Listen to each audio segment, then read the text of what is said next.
whole conversation around the hallmarks of aging. Our immune system actually trying to work to protect us, but because it turns from a hum to a dull roar to a massive flame as we get older, it's actually damaging good tissue and good cells, in addition to trying to remove us the toxins from our body, the infections, etc. And being able to keep that process under control is extremely important as we age. It becomes actually more and more relevant as we age. Right? Yes, you're right. The baby aspirin it's associated with longer lifespan or health span. And one way it could potentially be doing that is because it's like a very slight anti-inflammatory dose to help to mute that.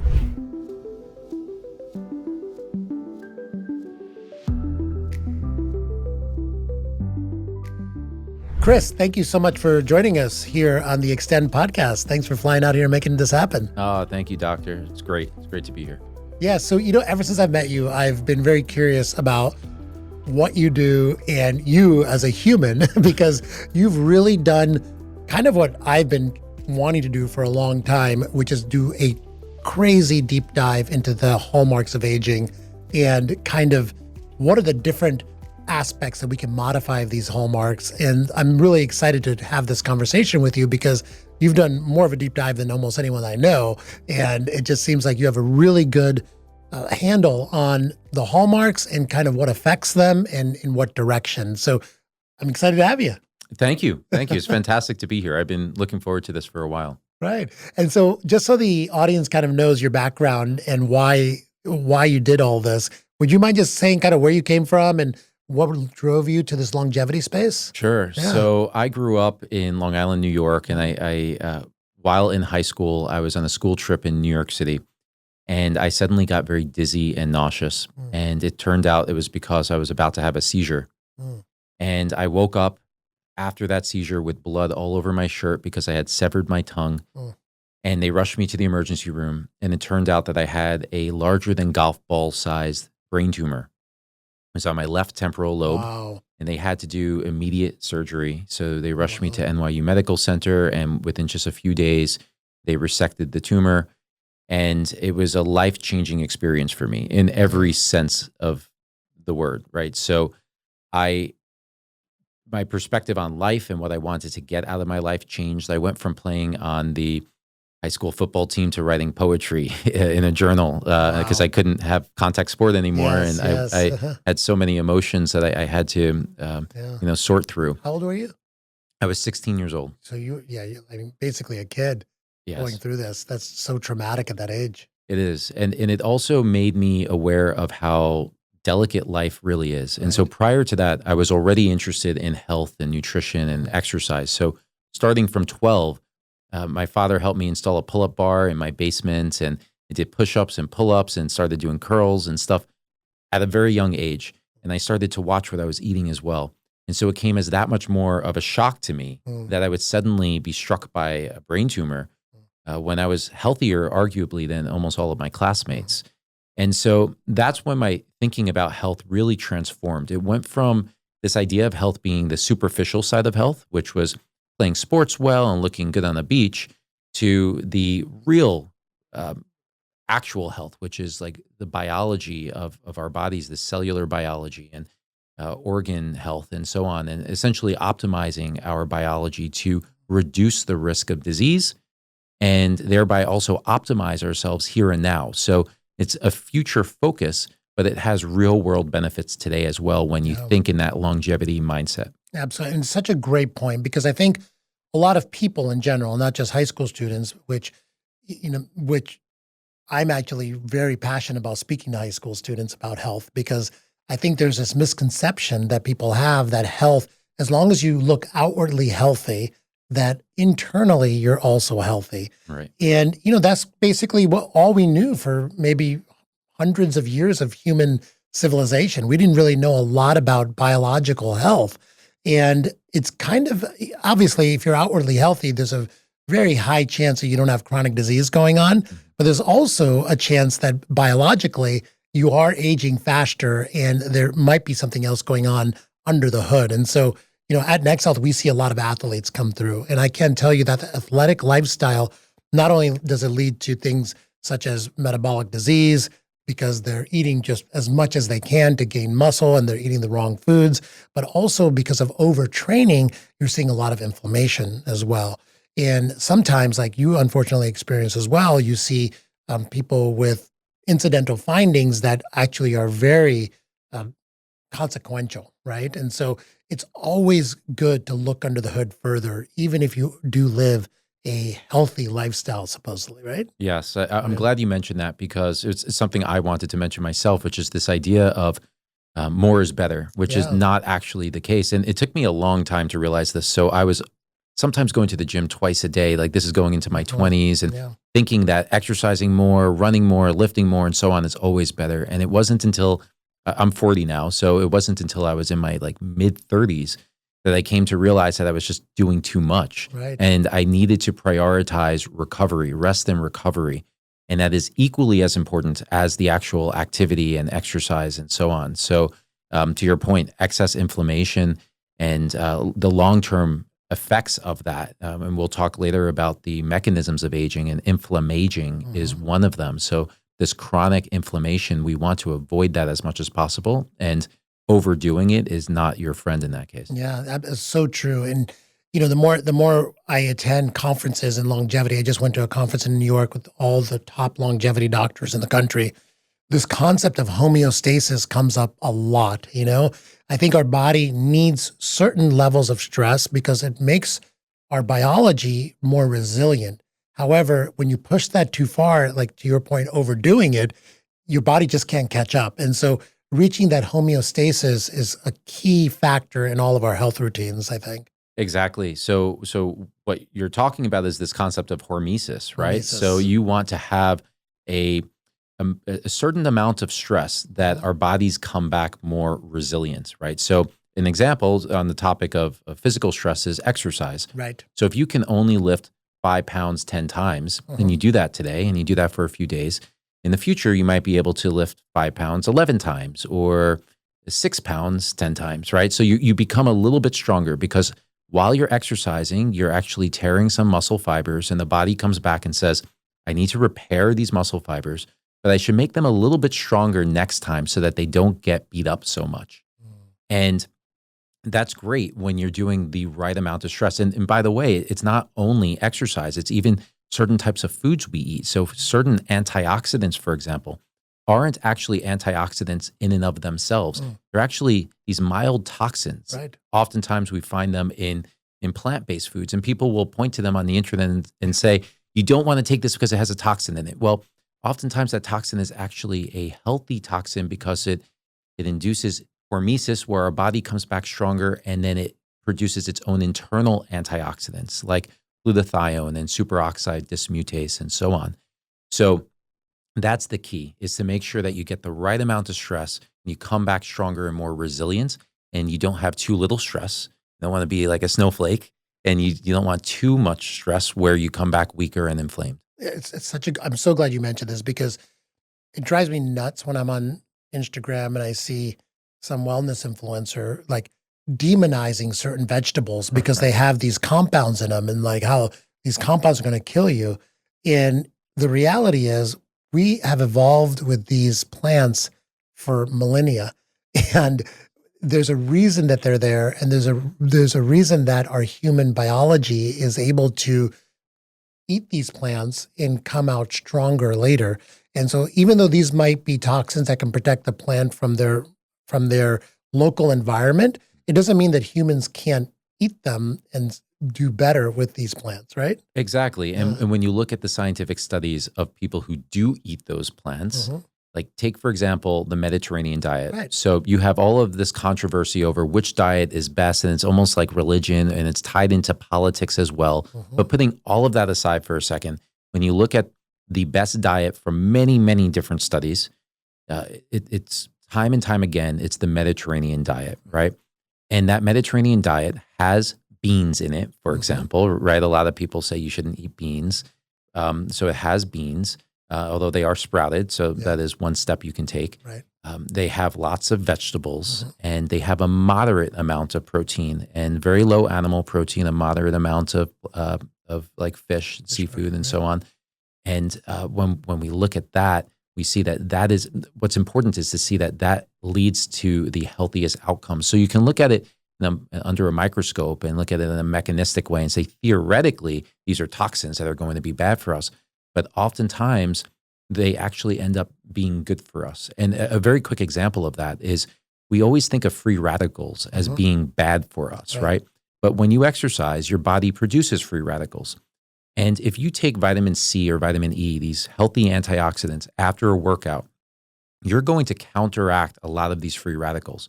And the result of it in studies is that you're going to get less of the benefits from exercise if you have these antioxidants after a workout, because you're counteracting those free radicals.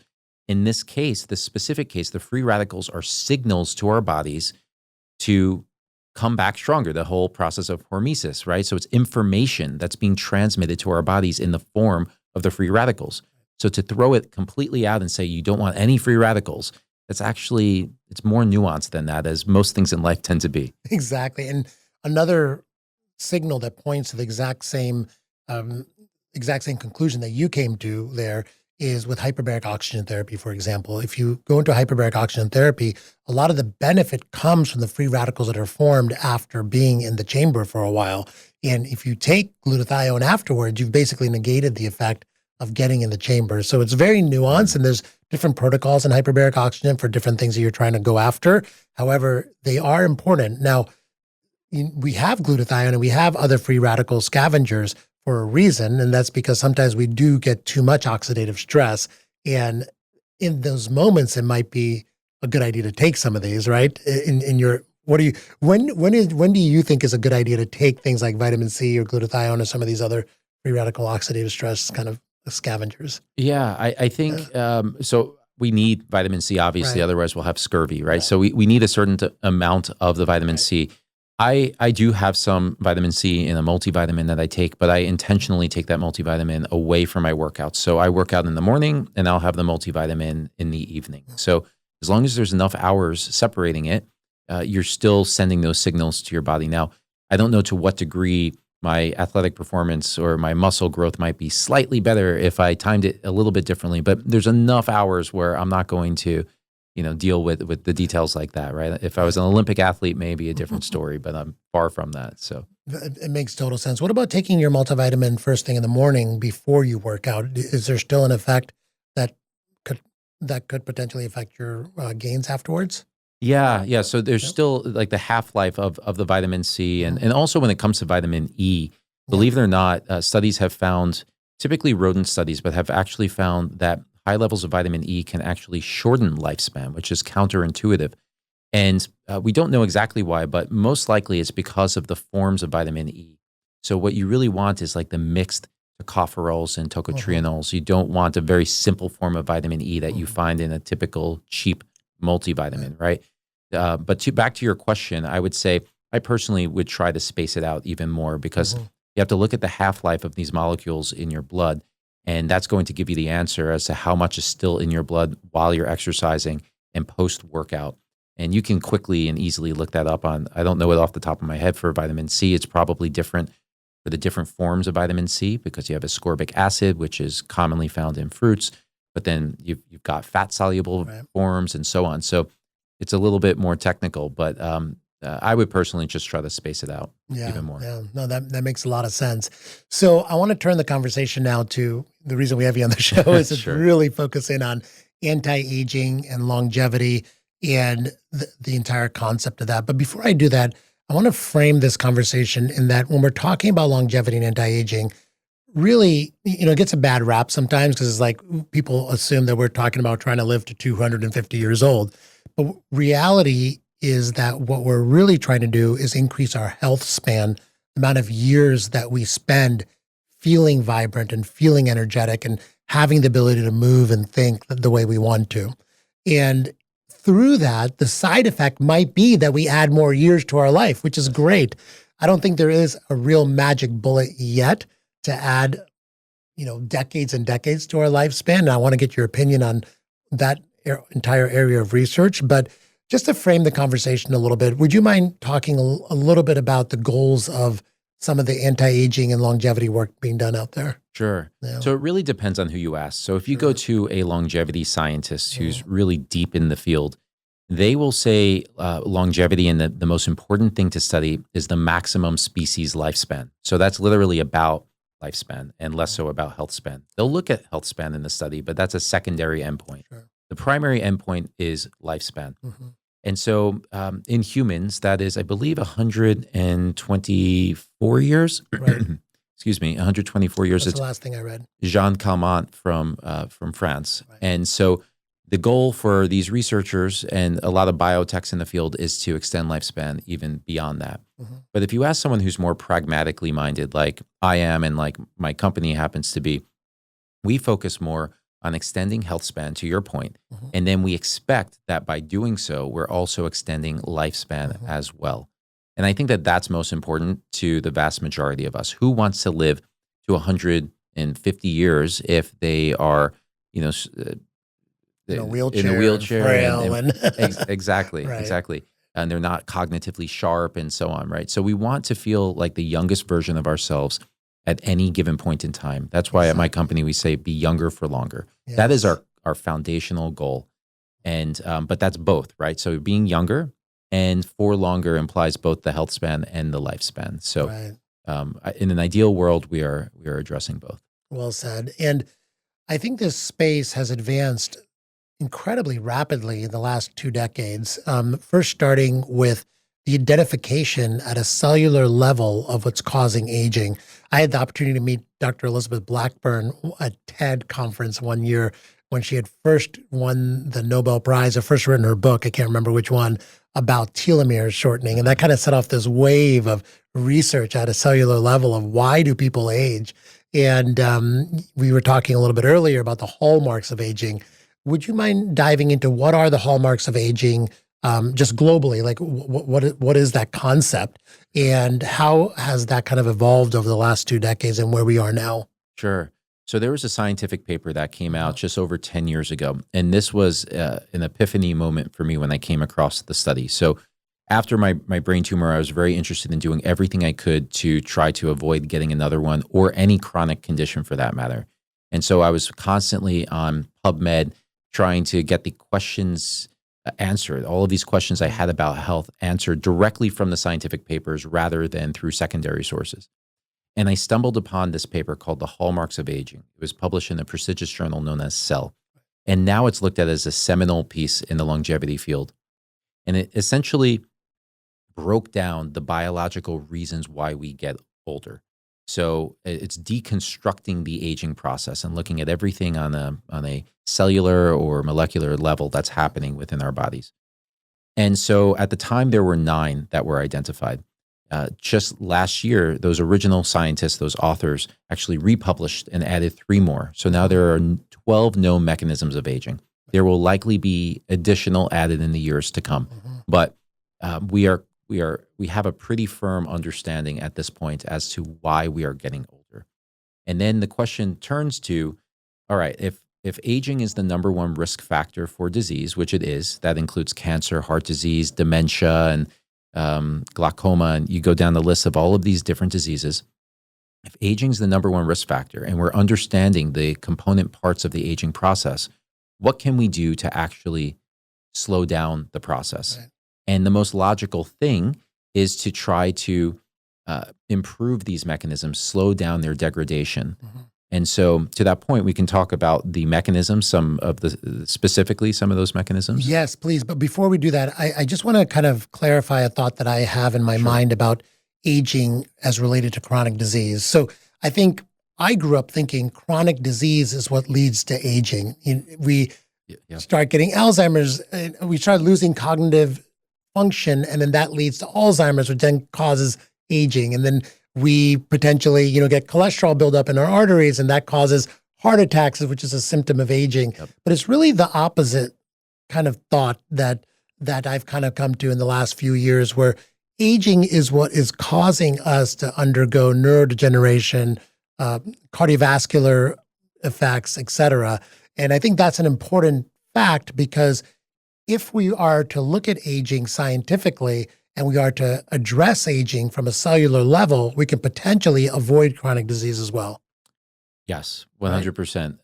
And most people, I think, when they think of aging, they think of this as just something that's part of life. Like aging is inevitable, right? Maybe they think that it's just the entropy of life. Over time, things get more chaotic. And so even inside of our bodies, and therefore eventually things just fall apart and you die. And although there is some truth to that idea of entropy, when we actually break it down into its component parts, we realize that it's actually a lot more to it than that. In fact, if we go back to the 80s, I believe, there was the free radical theory of aging. Right. And this was the theory of free radicals, these oxidative stressors actually causing damage in our bodies. And then eventually there's so much damage, our body can't keep up with it, and we just die or get disease first and then die. And researchers have since realized that it's actually much more complex than that. So yes, there is DNA damage that takes place from free radicals and oxidative stress and so on. And that is one of the mechanisms of aging, but it's only one of the 12 mechanisms of aging. So as usual, it's more complex than we first thought it was, but we are getting closer and closer with each day into understanding it, and then also being able to reverse aspects of it. And even on an organ level, and we can talk about some of the experiments in epigenetic reprogramming where we're able to actually make an old organ young again. So this is more in the future side of longevity. It's not practically available for humans right now, but it's something that can come in the years ahead. Wow. Yeah, it's exciting research that's happening. And let's do that. Let's go ahead and dive into a few of the hallmarks of aging. And I know they're kind of split up into different categories as well, right? So maybe you can kind of take us through some of the hallmarks. Sure. Happy to. So I'll talk about a few that people are probably most familiar with. At least they're keywords that they've heard before. So mitochondrial dysfunction, for example. And this is one that is a favorite among the wellness community, always talking about, optimizing your mitochondria, right? So what are mitochondria? They are essentially the power plants within our cells. They take the fat and the carbohydrates that we eat and then convert it into energy currency being ATP, right?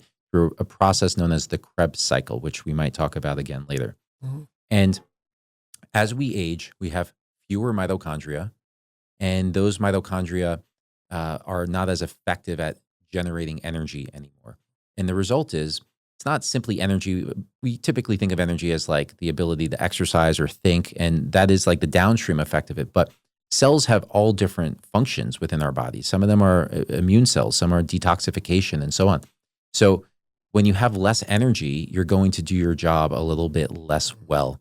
And that happens from mitochondrial dysfunction. So the question for longevity is, how can we optimize these mitochondria? How can we have more of them? And how can we make them more resilient and producing more energy output? Things like exercise are the most obvious ways to do it. But there are also different molecules that can be found in supplements, for example, that can have a hormetic stress on the mitochondria and then lead to more resilient and plentiful mitochondria. Yeah. Just to double click on mitochondria for a little bit, what I find incredibly interesting about mitochondria is they were actually separate organisms from unicellular organisms. And these organisms teamed up synergistically to form life, basically. And so mitochondria has its own DNA that create more mitochondria within the cell. And so it's just really interesting to me that we have to look at them as a little bit separate, and they have their own biology that we can affect. Exactly. Yeah, that's a great point. And another interesting fact about it is that all of your mitochondria comes from your mother. So you don't get your mitochondria from your father. So you can either thank your mother or blame her, depending on where you stand with your energy production. So is the reason for that is because when the ovum and the sperm come together, the ovum is the one that has all the mitochondria already in it. So those are the ones that are replicating in the fetus? I turned that question back to you, Doc. I actually don't know the answer to that. I seem to remember that from medical school somewhere, but I'll have to fact check myself on that one. All right, so we know mitochondria is super important. And sometimes in my brain, I try to rank these hallmarks of aging. But what I find is every time I try to do that, they all kind of fall into almost equally important. So I don't know how you think of them, but what is your next kind of one that you're focused on more than? So you raise a good point, which is that this is a complex web where each Right. of them impact each other, right? Exactly. And so right. looking at them in isolation, although if you improve one, you will probably have reverberating effects across all of the others. In the ideal scenario, you're actually impacting all of them. And that was the insight I had when I first started my company was how can we impact all of the mechanisms of aging? Interesting. Now, I was focusing first on not necessarily the most important, but on the most commonly known, right? So mitochondria or stem cells are commonly known, right? A lot of people are getting injections of stem cells. But in terms of the most impactful, one of the more impactful ones is the epigenome. So the epigenome is actually, a simple way to think of it is which genes are turned on and off. So we're all born with our genes and they are permanent. They don't change. There is CRISPR technology, which might change that for certain people in the future. But for the sake of discussion, it's permanent. It doesn't change. Then we have our epigenome. So if you think of your genes as being like the piano keys, you're not changing your piano keys. They exist. But the music you play on your piano can be very different, right? So imagine when you're first born, you're playing a beautiful song. Let's just say it's Vivaldi Four Seasons, right? It sounds wonderful. But as you age, you hit the wrong key or you press it too hard or too soft or you miss a key. And so that song doesn't sound as good anymore. And that's essentially what's happening with our genes as we get older. So epigenetically, different genes turn on that shouldn't, and different genes turn off that shouldn't, or it's actually more like a dimmer switch. So some might be more dimmed than others, and it's not as optimal. So there's a number of things that come out of the epigenome. One is biological age clocks, which we can talk about, but you can actually measure it by looking at your epigenome, measure your biological age, that is, by looking at your epigenome. But it also impacts the health of the cells and by extension, the organ that is the epigenetic expression or the current status of it, right? And so there are researchers, there's actually a Nobel laureate named Yamanaka who discovered these 3 enzymes. So they're essentially proteins that are able to coerce an old cell to get back to its stem cell state again, which is stem cells. I mentioned it earlier, but very quickly, stem cells are essentially the cells that can then replicate and create copies of your cells. So you need your stem cells to create new, healthy, resilient cells because our cells are constantly getting damaged and dying and so on. So bringing it back to basically a fetal state with these Yamanaka factors, which was an amazing Massive discovery. Yeah. One of the most game-changing discoveries ever in human history, to be able to take a cell, any cell from your body, and turn it back to a pluripotential stem cell is just mind-blowing. Exactly. And then, so the work that followed, so Professor Ocampo, who I met with in Lausanne, Switzerland, to see his lab and talk to him about his research, he ran a study where he used these Yamanaka factors in aged mice and was able to make their livers young again. So imagine having an old mouse that has a cirrhotic liver, and they're able to then essentially make it the same equivalent of these young mice. And so then that started a lot of enthusiasm around this idea of Yamanaka factors and the epigenome and the possibility, essentially the information theory of aging that Dr. David Sinclair at Harvard has really popularized, that it's actually an information loss issue of the epigenome, almost like a scratched CD is how Dr. Sinclair talks about it, to polish that CD off and then actually make it function properly again. The music plays, back to my analogy, plays properly again, right? And so I know Dr. Sinclair is doing research on eye health and aged eyes and trying to cure age-related blindness. Right. And so there's a lot of potential behind the epigenome. Now, what I would caution is for people to think that, okay, now we're going to be able to make everyone young again, and because our bodies are much more complex than that. And being able to make one single organ younger again doesn't mean it's going to be easy or even attainable for us to make everything across our bodies young enough again to make people live much, much longer lives. Right. But on a specific organ level, there's more potential in the midterm, I'd say. That's great to hear, because I had a conversation with Dr. Peter Attia about this, because he's very practical about, what's out in the news in science and what can actually be applied. Yes. And he had a very important point, which is Yamanaka factors are an incredible discovery, but to be able to apply Yamanaka factors to your entire body and expect it to reverse age is kind of science fiction, right? You can't just give someone IV Yamanaka factors and somehow they go to every cell and they just stop yourself from reverse aging at exactly the right moment. Right. There's no Benjamin Button kind of science going on here that's going to work. So it takes scientists like Ocampo to really look into organ-specific aging and how can we target organs and reverse specific cells in reverse when we need them to be.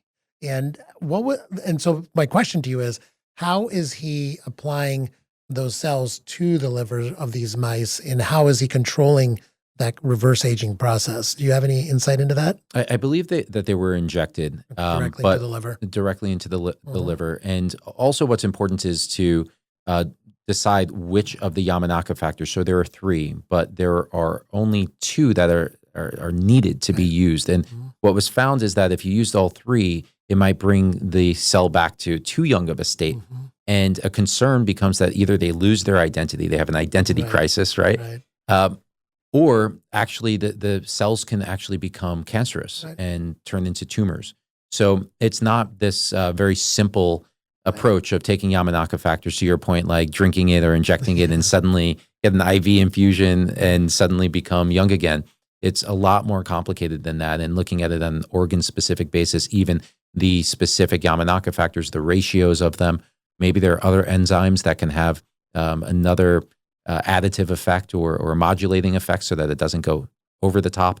So there's still a lot to learn there. So I don't want people, like you said, the headlines say one thing and they want to sensationalize things.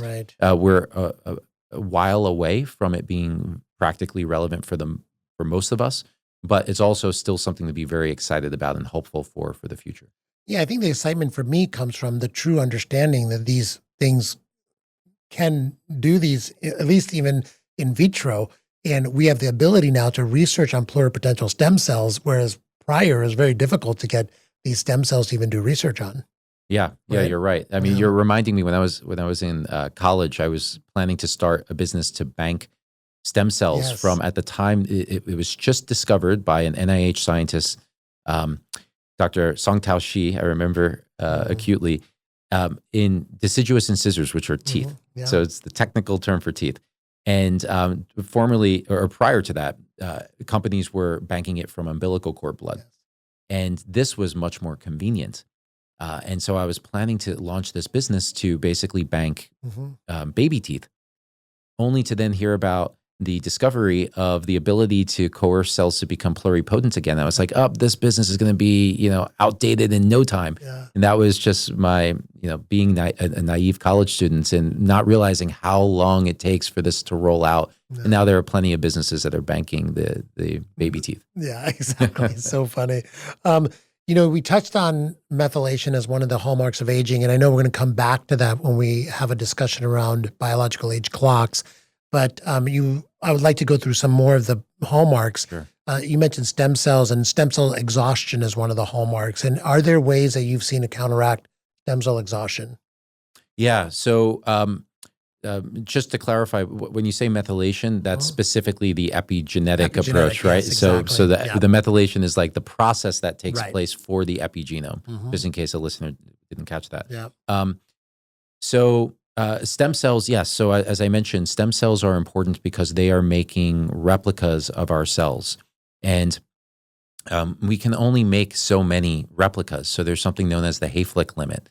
And once you make a certain number of copies, which is a very large number of copies, but once you make a certain number, the stem cell is dying off or it's not actually able to make perfect copies anymore. And when you start to have a cell that's not functioning properly, you're going to have either a higher risk of that cell turning senescent or it having flaws in its DNA and then turning cancerous and so on. So I would say when it comes to stem cells, a couple of things to consider. One is the more damage you have to your cells, the more you need to replace your cells, the more you then need to have, use your stem cells, which you might exhaust, right? So living a healthier life and avoiding toxins and smoking and so on is going to, on its own, have a favorable effect on your stem cells. It will also simultaneously have a favorable effect on what you mentioned earlier, telomeres. So telomere shortening is another mechanism of aging. So your telomeres are the end caps of your chromosomes. Your chromosomes contain your DNA. And so if you think of an analogy would be the ends of your shoelaces. So your shoelaces have all of these little threads in it, and the caps on your shoelace are what keep everything together, essentially. And when as we all know, you step on the caps of your shoelace and then eventually comes undone, and then all of the threads come out. So imagine that being your DNA being exposed. That's a problem. And so studies have found that although telomere shortening is associated with aging, it's not directly correlated. I mean, there's a correlation, but it's not strong enough of a correlation. So in other words, by looking at my telomere length and your telomere length, we can't conclude how old we are biologically or even chronologically just by looking at that. But what we can see from telomere length is your disease risk. And so, for example, you can reach something known as the telomeric brink. And that is when your telomeres get too short to the point that you have a higher risk of disease. Say gastrointestinal cancers, for example, are correlated with shortened telomeres. You also have a higher risk of death once it gets to that point. So for telomeres, it's one of those things that we actually offer a test at my company that looks at both biological age on the epigenetic level, but also telomere length. What we tell our customers is it's a check off the box metric. It's about making sure you're not in the lower percentiles for your age cohort. So if in my case, being 40 years old, I want to make sure that compared to other 40-year-olds, I'm in, ideally above the 50th percentile, which I am, fortunately. But if you're in like the 20th or the 10th percentile, that's when you should start to get concerned. There's something happening there that you need to keep an eye on, because although you're still young at 40, you're in the lower end of the range, and you need to do something to try to either lengthen the telomeres or slow down their degradation. Right, exactly.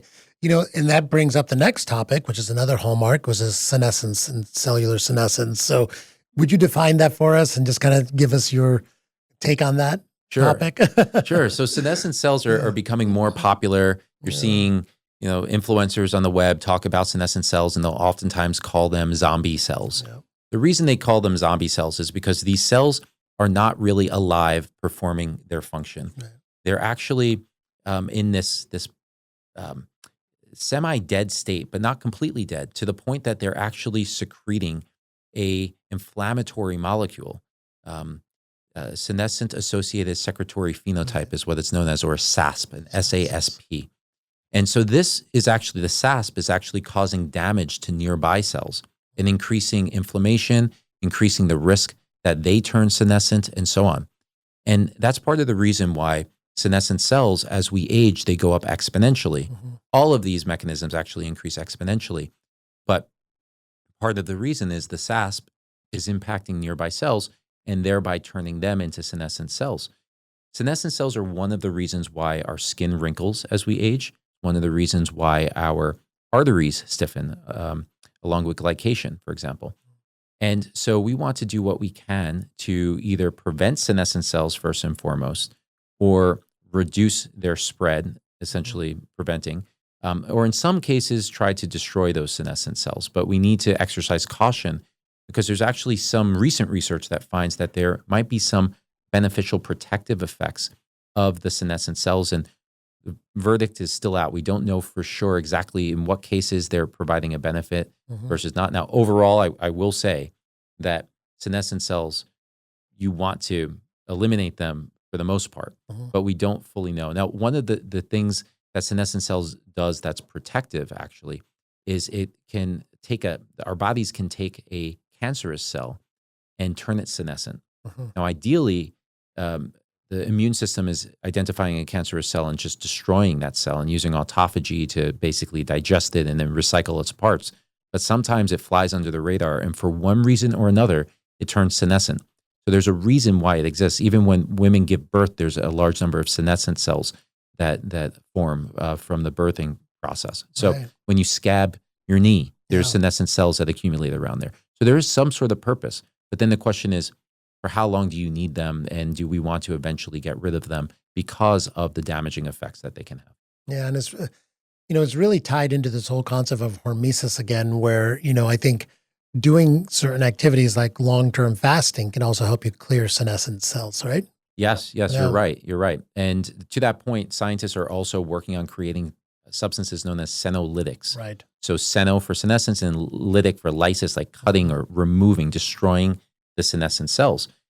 There's a very popular cocktail that some biohackers follow, which I would personally never touch, but it's a combination of dasatinib, which is a mild chemotherapeutic, plus the natural molecule quercetin. Right. And they will take it, once every 6 months or so, because for senescent cells, generally speaking, for senolytic, you want to just do one high dose and then give it to destroy senescent cells and then stop, because you don't want to damage healthy cells, right? But I would be concerned about the possibility of this damaging healthy cells in the process. Sure. A very quick fact about one of the products we sell is that we did a mouse study, which if we have time, we can talk more about later, but we actually outperformed lifespan extension of the dasatinib quercetin combination.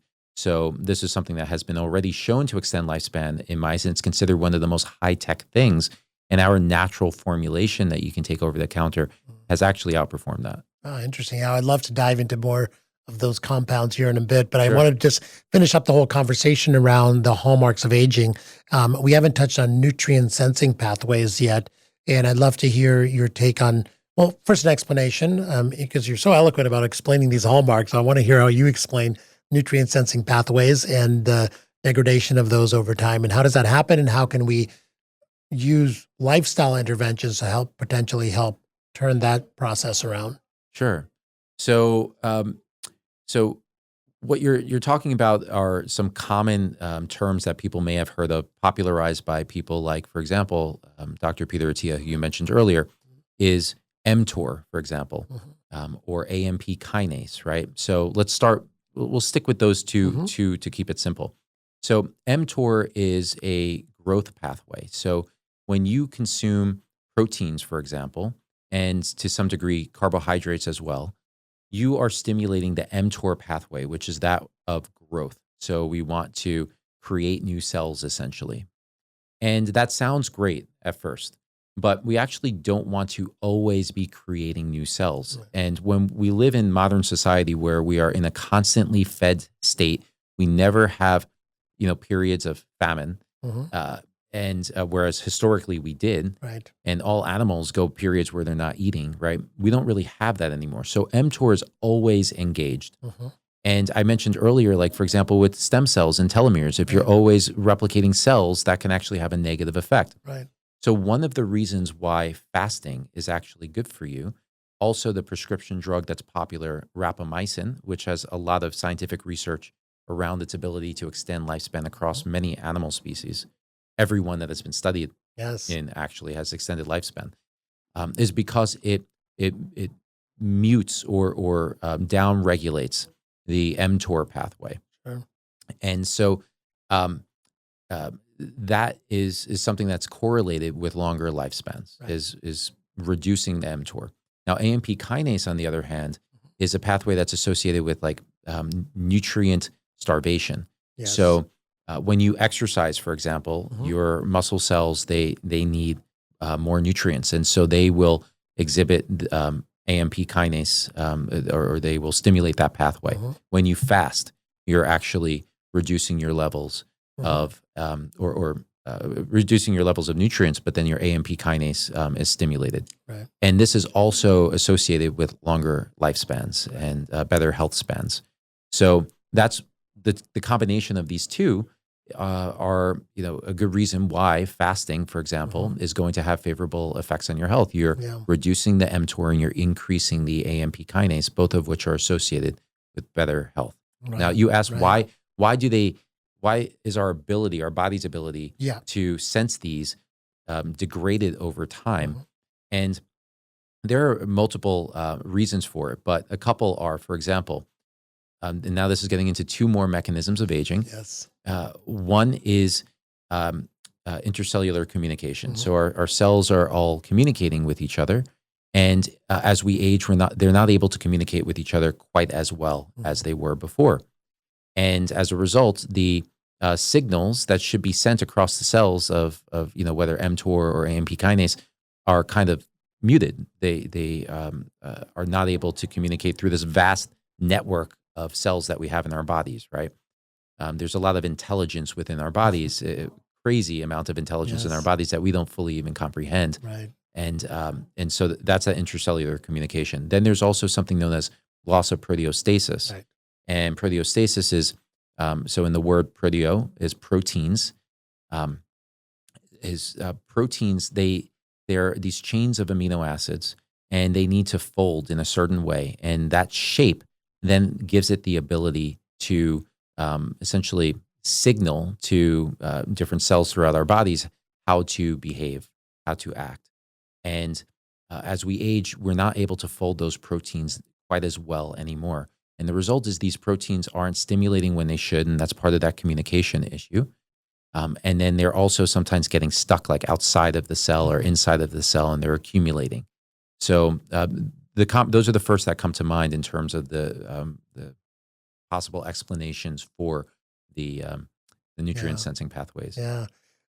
And that's a really good review of the original mechanisms of aging. Yes. And now, 10 years later, they came out with another paper adding 3 more to the list.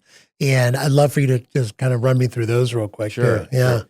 So we talked earlier about inflammaging, right? I mentioned it quickly. Mm-hmm. So inflammation is this process that is actually happening within our bodies. Mm-hmm. And when we're young, it's pretty much absent. But as we get older, it's like a quiet whisper that turns into a hum that eventually, as we're very old, it's this like loud, obnoxious noise of this inflammation within our bodies.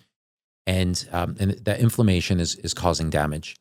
And so we want to do everything that we can to try to reduce that inflammation. Right. So that's the first new hallmark. Yeah, and what's important about that is I think that's our immune system actually trying to work to protect us, but because it turns from a hum to a dull roar to a massive flame as we get older, it's actually damaging good tissue and good cells in addition to trying to remove the toxins from our body, the infections, et cetera.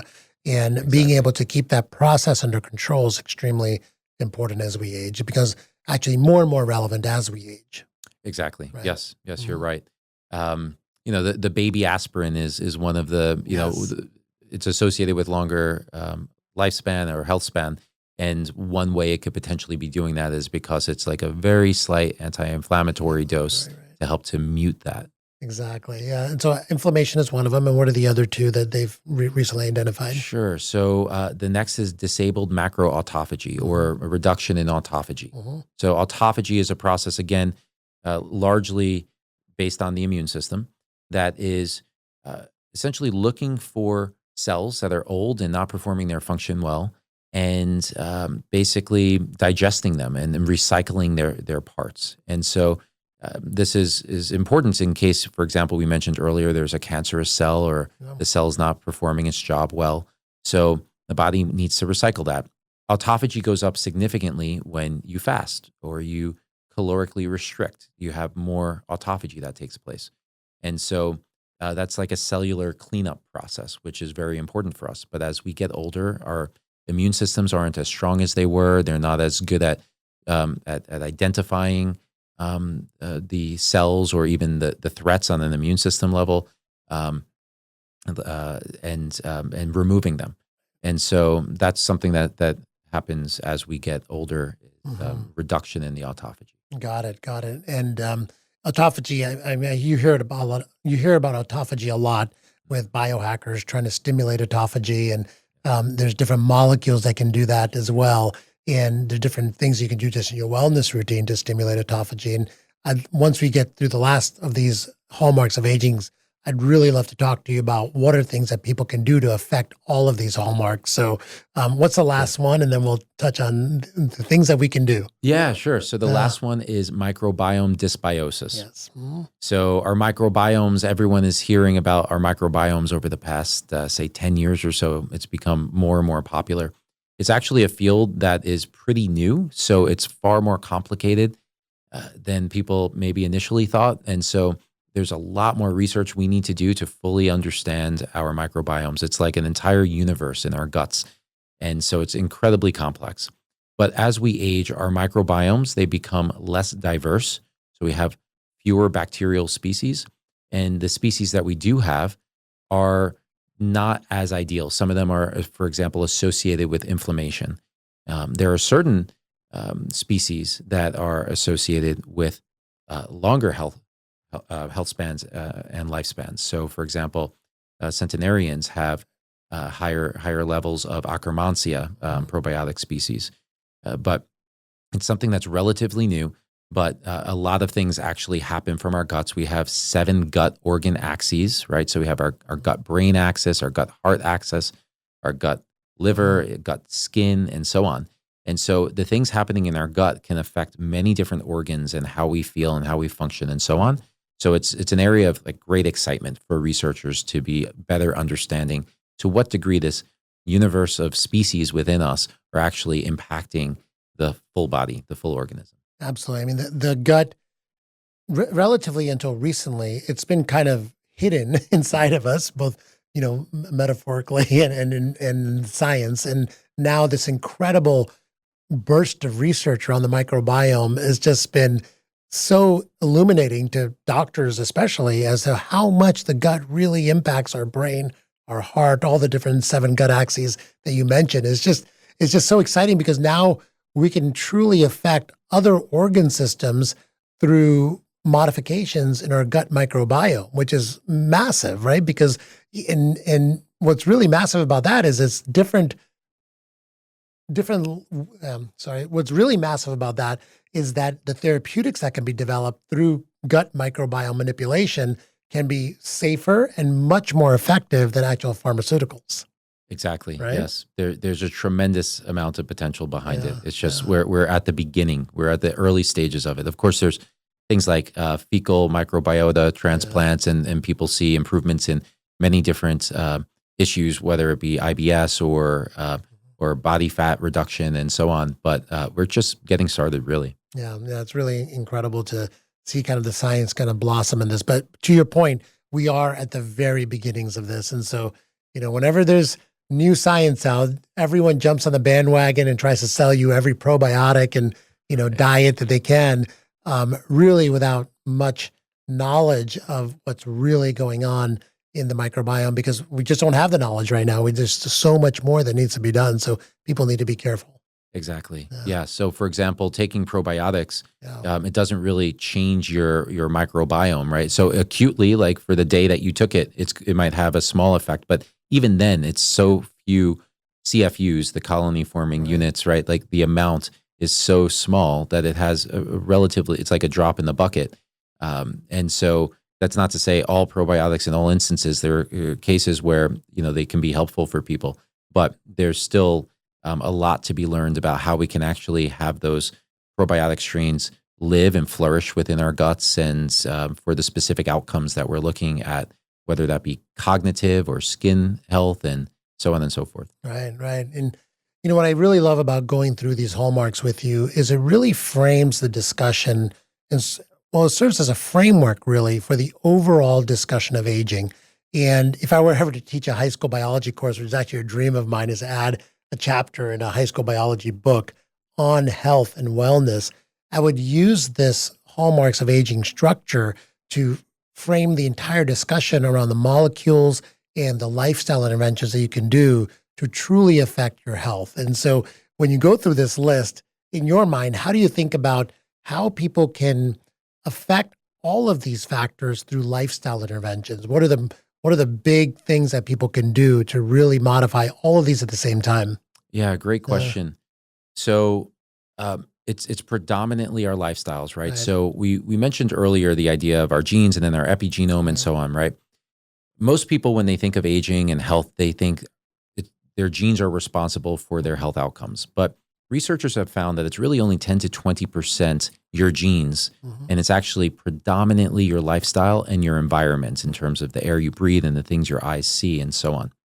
And so I think that for those of us who are proactive, that's very empowering because we realize we can take our health into our own hands, and our health span and our lifespan are things that we can directly impact here and now. And we can literally slow down our rate of aging. It's scientifically shown that we can accelerate our aging or decelerate our aging. And it comes down to our lifestyles, the foods we eat, the perhaps supplements we take, even prescriptions, and so on. Right. So the categories I would say really come down to nutrition. And when I say nutrition, it's not only what you eat, it's how much you eat, when you eat it, and when you're not eating, right? So meal timing and fasting and all of these things play a role. Exactly. Next is activity. We already talked about, for most Americans and most people in general, it's about doing more activity. But for some people, as we said, it's about doing less activity. Right. Next, I would say is recovery. And in that category, I would include sleep, which is oftentimes neglected. It's becoming more and more popular for people to focus on sleep. But I remember when I graduated college, like people said, like, I'll sleep when I'm dead. And, people were with like a badge of honor that they did an all-nighter and they worked until 6 a.m. and then they started again at 9 a.m., right? So in reality, you just took a week off your life, probably. Exactly. You should have worked half the day and lived longer, right? Right. Exactly. Yep. And so at this point, it's encouraging to see the emphasis that's being put on sleep because it's incredibly important. Another category would be psychology, and I would put very close to that psychology is relationships. So when it comes to psychology, having a positive outlook, having purpose in your life, relationships, having strong relationships, being social, having people that you can count on, that you can talk to about anything on your mind, or non-toxic in your life, and so on. And then supplementation, I would simplify and say you've got really 3 categories of supplements. You've got general health supplements. This is really just to maintain the bare necessities for you to be healthy, right? So this is what the government has the RDAs for. It's the vitamins and minerals that you find in multivitamins and so on. Things that are essential for our survival and our cellular health fall into this category. Exactly. Vitamin A, the B family, C, D, E, K. Like if you don't get them, you'll get into a disease state. Like you don't have enough vitamin C, you get scurvy, et cetera. Exactly. Right. Exactly. And there are ideal levels that are oftentimes actually higher than what the government recommends. The recommendations by the government are what you need to avoid scurvy in the short term, right? But it's not about optimizing your biology for the long term. And those levels are typically higher. There was an analysis done of the N. Haynes data set that looked at the longest lived people in different cohorts and then like how much of each of the nutrients they were taking in. And essentially what I gathered from that study was that almost 100% of Americans are getting an inadequacy of at least one critical nutrient. That might be vitamin D, it might be vitamin K, it might be magnesium, it might be choline, the forgotten B vitamin as it's called, right? Which you can find in egg yolks. At least one of them, and most oftentimes it's more than one. So there is something to be said about that. Second category would be a goal-specific outcome, right? So these supplements might focus on, for example, athletic performance or post-workout. It might be for libido enhancement or nootropics for cognitive function and so on. So goal-specific. And then the third category, which is technically within that second category, but for the sake of this discussion, we'll separate it. It's the longevity-specific supplements. So just because something is good for you in the short term for a specific outcome, like focusing better or feeling more energy or performing better in your, running or weightlifting, does not mean it's actually good for you in the long term. And this is something it took me a while to actually come to the realization of. But some things are good for you in the short term, but bad for you in the long term. And so we take the perspective of looking at things that are found to be good for you in the long term, associated with longer health spans and lifespans, but then also ideally are providing short-term health benefits as well. So this is the ultimate form of first do no harm, right? Looking at the long-term effects of the supplements. What's an example of something that's good for you in the short term, but bad for you in the long term? Good question. Well, since you're a doctor, why don't we take like an actual prescription drug, right? So take something like Nexium. I was going to mention that one. That's so funny that's the one that you brought up, but perfect example. Okay, great. So I'd love for you to chime in with your doctor perspective on it. But the short term benefits are for gastrointestinal issues, but the long term, you are reducing the absorption of many different nutrients. It can increase the risk of cancer and so on. But you can speak better to the topic than I can. I would say, Nexium is a acid reducer for symptomatic relief of having gastroesophageal reflux disease, which is the way Western medicine thinks of pharmaceuticals is it's almost like a subscription program, right? That you're just going to be on this forever, right? But all you're doing is covering up the symptoms forever and never getting to why you're having this acid reflux in the first place. And so, yes, it's a much easier way to just cover up the problem and ignore it. But in reality, maybe is the diet that you're eating. Maybe you're having enzyme deficiencies. Maybe you have a actual hiatal hernia in there that needs to be fixed. And so when you look at these prescription medications, and I would, almost be bold enough to say that most prescription medications should be looked at as a short-term fix to a long-term root cause issue. And so, look, prescription medications are incredible. They've saved many, many, many lives. But just because an antibiotic gets rid of an infection right now doesn't mean you should be taking that antibiotic every day forever. It's the kind of perspective that we need to have on prescription medications is use them temporarily to take care of an acute issue, but as you're taking them, really start looking into the root cause of the problem simultaneously. So eventually there's a world where you're getting off of this, right? Right. And I think you raise a good point that I want to emphasize is that the medical establishment has done some amazing things, right? So for example, I wouldn't be here if not for the medical establishment with my brain tumor and curing me of that. And so for these life-threatening circumstances, after something negative has happened, to be able to bring somebody back to a healthy state, it's very good. But when it comes to preventative medicine, to prevent something from going wrong or root cause analysis and so on, that's where Western medicine has not really excelled. And so it wasn't built for that. It wasn't built for that. It was built from treating infections, treating traumas, things that are going to kill us acutely. And yes. I think we, and I have this conversation a lot because I come from both. I come from Western medicine and also the longevity and health and wellness world now is I think we place too much pressure and emphasis on the Western medical system to keep us healthy when that's really our own personal responsibility. And that's why it's so important to have conversations like this, because part of personal responsibility is learning all the things that you need to learn to maintain health and to be preventative. And part of that is this conversation that we just had about the hallmarks of aging. Like, I think most people should have some interest in understanding what these are and how to positively affect them. Right, exactly. Right? There was a study once done that looked at the amount of time it takes knowledge transfer to go from a scientific lab into a medical doctor's office. Right. And it was a crazy number. I believe it was around 17 years. I think even 17 years is a short number because I could tell you that the stuff that I learned in medical school over 30 years ago, they're still teaching with very little updates, And so it's a long time, but 17 years is about right. And a lot of the things that we're discussing here today, the people that are living today won't be able to really benefit from this, and the knowledge is already here if you're relying on the Western medical establishment to bring this to you. Exactly. And that's the perspective I had when I was starting to think about the concept behind my business was going straight to the scientific lab and finding like that is the absolute cutting edge of the field and seeing what they are discovering and then finding a way to be able to transfer that knowledge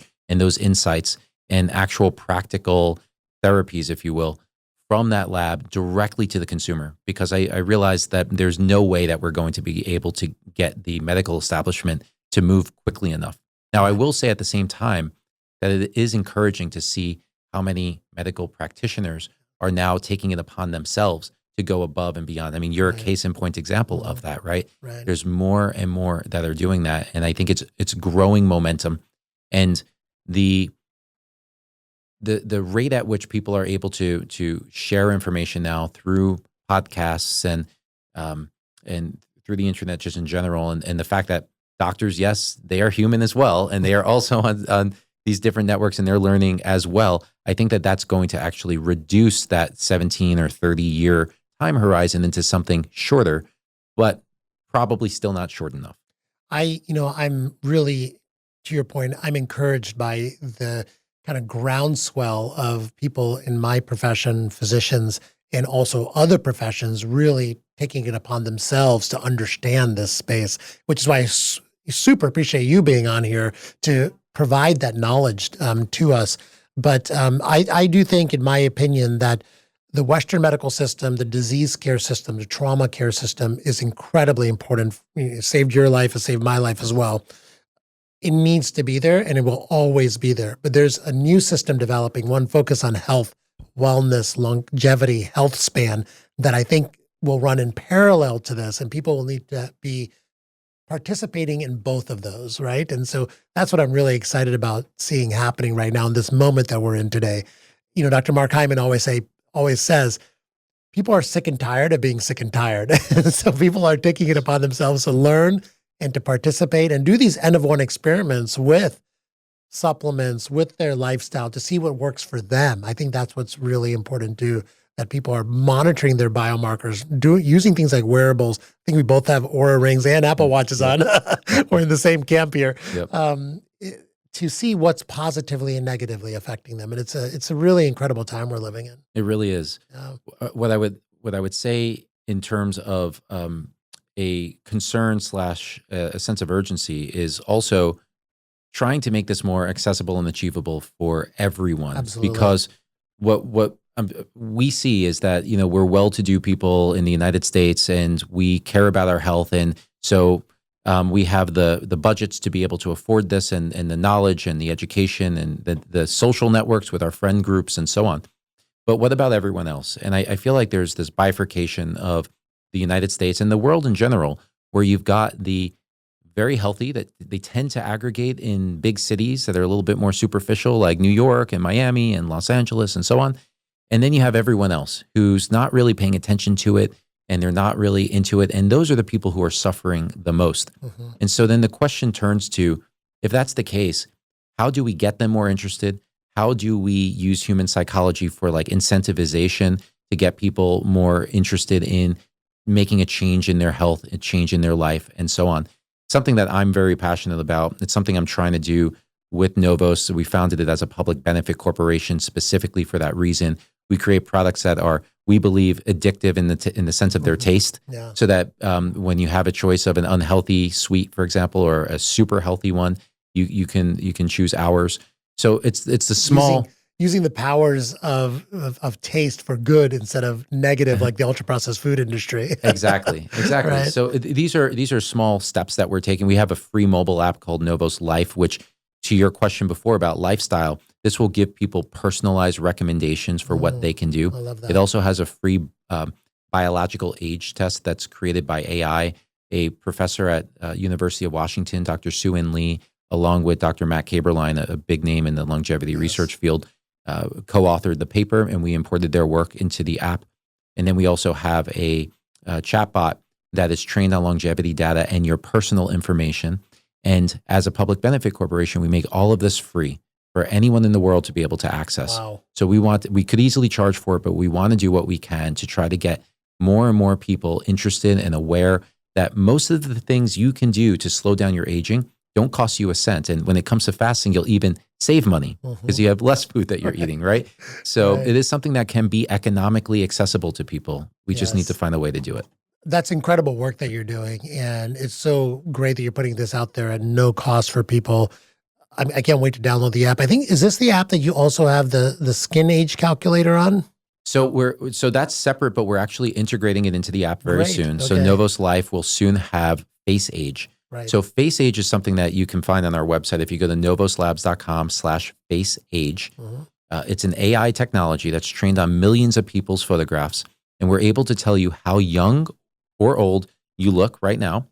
And then we can also tell you skin health markers, for example, pore size, skin inflammation levels, skin wrinkles, eye age, and so on. And then we give you personalized recommendations for what you can do to improve all of these scores. Now, we started the conversation where we talked about how, like, the superficial side, how we look in some ways is not a reflection of what's happening inside. But at the same time, in some ways it actually is.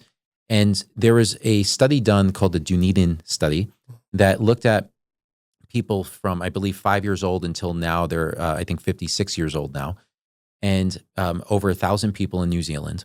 And it also more recently, about 6 years ago, they ran an epigenetic test on these people. And they created an epigenetic test called the Dunedin Pace Clock, right? To measure the speed at which you're aging at this point in time, based more or less on the last 6 months of your life, but also aspects of even your childhood might impact your pace of aging. And they were then able to categorize people into the slowest agers, average agers, and the fastest agers.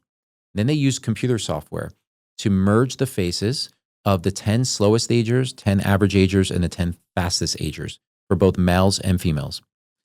And when you look at the photographs of these people, actually, I'm going to correct myself, they're 46 years old. And so this was done at, I believe, when they were 40 years old or 45 years old. When you look at the photographs, you see the slowest aging people look like they're in their late 30s. And the fastest aging people look like they're probably 57, 58 years old. So it's almost a 20-year gap in the perceived age of these people. So what's happening inside of us is actually impacting our skin aging, the adipose tissue, so the fat on our face and how young we look, our skeletal structure, and so on, our hairline. All of these things are being impacted by the rate at which you're aging. And so all of the things we've been talking about, these lifestyle changes, even certain supplements, they can all have a favorable effect on that. So those who are a little bit more superficially inclined can also get the added benefit that they have a lower risk of disease and mortality as they're aging when they're focusing on longevity, but they can also look better in the process too. It's so true. You know, it just recently brought up a memory for me. A couple of years ago, I went to a medical school reunion, and I looked at all the people that went to medical school with me. And there was about a 20-year gap in the ones that look the youngest versus the ones that look the oldest. And you can really, and we're all the same age going through medical school at the same time. And so it's really poignant to see how people age from an outwardly standpoint by looking in the mirror can differentiate so much as you kind of go through life, you know? Yeah. Did the critical care and ER doctors look the oldest and the plastic surgeons look the youngest? I would say that you could definitely see the impacts of stress and your professional stress, how much it impacts the way you look. It's a huge factor, I think. Absolutely. And, you know, stress impacts a lot of aspects of our life. I think if you have a stress life, and I was a victim of this, you don't exercise as much. You don't move around as much. You don't eat well. You just kind of eat whatever's around, which is usually ultra-processed garbage. You don't sleep well when you're stressed. And all those things kind of come together to cause aging, right? Not only that. So I think it was as recent as around 2010 or so, maybe just before it, the medical establishment didn't accept the idea that stress could cause health issues. And it took some time to do studies and find like the glucocorticoid receptor stimulation and essentially increases in cortisol and the effects that high chronic cortisol can have on organ function and blood pressure and heart attack risk. And even more recently finding that like hair graying is not only caused by stress, but stress can actually cause your hair to turn gray. And when you remove that stressor, the melanin returns and the hair goes back to the proper color. Now, there could be other reasons too. Aging does cause it. Nutrient deficiencies, especially copper and zinc and so on, can cause it. It's not the only cause, but the stress is having a direct impact on our physiology. Absolutely. You know, my previous life, I used to do hair transplant surgery, and almost every single person that I talked to that had lost their hair, there was a stressful period of their life that they can point to that led to that hair loss. They can say, I started losing hair when I started this new job, or I started graying and losing hair when I had my child, those kind of things. And so it's not an old wives' tale where your mom might have told you that you gave them gray hair. It's real. The stress does cause real changes in the hair color and the amount of hair that you have. Yeah, Yeah. it was once thought of as that, and as only after research has now proved it, it's shown. Yeah, there's a lot of truth in the things our parents have taught us. Absolutely. So going back to the aging clock, because I know you have a lot of specific deep knowledge here. I remember getting from Elizabeth Blackburn actually my first telomere age score done Okay. almost like 2 decades ago now, I think. Wow, it was a long time ago. And I was really happy with the results. And then Okay. I was a little bit bummed when I found out that telomere age really is not a real indicator of true biological age. And so I started going down the rabbit hole of biological age tests, and I took the Horvath test when it first came out. What is the current status of biological age testing, and what is your perception around how the accuracy of it, and what do you use it for? Yeah. Yeah. So I feel your pain, first of all. My telomere length was that of an 8-year-old. And how much I would love to have the biology, not the Right. brain, not the mind, but the biology of an 8-year-old. Right. But I don't. Believe me, I don't. But with that said, so people are going to hear people throwing around carelessly this concept known as biological age. Right. You hear it Mhm. everywhere now. And oftentimes it's not actually based on anything with strong scientific backing. So someone might say, oh, my biological age is 10 years younger. And I ask, well, what's that based on? Usually they don't know. But when we dig into it, it's like, oh, based on my resting heart rate. Mhm. It's like, okay, that's not actually your biological age, right? So it might be, or your HRV, or like these individual data points that companies are trying very hard to associate with longevity, but it's not actually true longevity measures. So when it comes to biological age On that clocks, point, to your point, I'm Yep. so sorry. One of the scales that I had a while ago would give me a biological age every time I stepped on it. And I was like, how is this thing giving me a biological age, Absolutely. through an electrical current going through my body? There's just no way. absolutely. And so people do need to be very knowledgeable about where is that being calculated from before they put a lot of stock in it, right? Yes, definitely. Yeah. Yeah. So let's give the high level overview Sure. of how biological age can be best measured. Actually, what it is in the first place. So Yes. biological age is essentially how old we are biologically, which is at least now being calculated as um, the risk of morbidity, mortality, and also like how high your quality of life is. And it's going to be based on the average of people of a certain chronological age. So me being 40, if I am biologically 30, that means my risk of getting a disease or dying, and also like my quality of life, so my cognition and physical abilities and so on, should be that of an average 30-year-old. Mhm. And so that is great because every 7 to 8 years, your risk of death doubles. And that's an exponential curve. And that's why so few people are left when you hit 90, Right. right? That's an important point to double click on, because as you age, if your biological age is older than your Yes. chronological age, it's actually a much higher risk of death as you go through this aging process. So tracking your biological age becomes even more important as you age. And so I'm 52 now right now. I get my biological age test done every 6 months to a year because I just want to know, Yeah. because I know how important it is now to track it. And the Yeah. fact that 80% approximately is your lifestyle and Right. your environment, so you can Right. control it, right? Exactly. So yeah, that's a great point. So being 40, if my biological age was 47 versus it being, say, 33, that would mean 4 times higher risk of death or disease at this point in time than Right. it would be if it was lower. Mhm. And so that should instill a sense of urgency, light a fire underneath you to like change your Exactly. lifestyle to Mhm. try to get it lower. So how are biological ages measured, at least in the more effective way? Well, we'll talk about very quickly this idea of the omics sciences, right? So we talked a little bit about this already. We have our genomics. So those are our genes. Mhm. Then we have our epigenomics. That's our epigenome. From there, you have your transcriptomics. This is creating messenger RNA from your genes, and based on what's exposed from your epigenome, which lights are turned on, let's say. And that's then going to lead to protein creation, which is your proteome. Proteins are what all of these messages are communicating across our bodies, the enzymes that are catalyzing reactions, so on and so forth. Proteins are essentially what any drug or supplement is really modulating. It's the proteins in our bodies, right? Like altering the shape of that protein or what it docks to and so on. Mhm. So proteins are incredibly important. Then you have something known as your metabolome. Mm-hmm. Metabolome are all of the molecules in our blood, right? It can include the microplastics. It includes everything, right? The cholesterol, the lipids. And then from there, you also have your microbiome. And so all of these are being investigated for ways to try to measure biological age and disease risk and mortality risk and so on. With that said, currently, the most advanced form of biological age measuring is the epigenome. And within the epigenome, you have some clocks, they're called biological age clocks, that are more effective than others.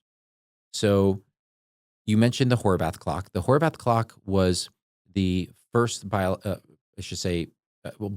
age clock, but it was tracking chronological age. It was trained based on chronological age, as opposed to being trained on morbidity and mortality and quality of life and so on. So it was an amazing accomplishment to create this clock in the first place. But in terms of practical use today, it's really best for, say, a crime scene. Like there's a murder mystery and you're trying to figure out how old the culprit potentially was, right? And so you use this Horvath clock to approximate how old they were chronologically. But for practical and medical reasons, it's not nearly as powerful. And so second generation clocks came out, and these were trained on morbidity and mortality. And these are clocks like the Pheno age clock, the Grimm age clock, and so on. And these were a major upgrade. Then there were third generation clocks that came out, or really just one. And this is the Dunedin pace clock that I mentioned earlier. The Dunedin pace clock actually gives a different measure. It is your rate of aging at this point in time. Lower is better. So 1 means you're aging at the average rate for someone at any given point in time. For 0.69, which is my biological rate of aging, that means I'm aging 31% slower than the average person. So each year, I'm aging only 0.69 years, potentially. At least that's what this clock is approximating. That also means a lower risk of morbidity, mortality, et cetera. It's a really powerful measurement because it's essentially looking at your trajectory of aging. Like based on predominantly the last 6 months of my life and my lifestyle, is this causing me to age faster than I was before or slower than I was before? Whereas... I was going to, sorry to interrupt you, but I just want to say, this is where I find these aging clocks the most useful. It's a scorecard of all of the things you've done in the last 6 months. And so that's why I measure mine every 6 months. And it creates a sense of urgency. It creates a sense of investigation into your habits, into your lifestyle, into new interventions you might have put into place over the last 6 months to see what is a sum total of what you've done.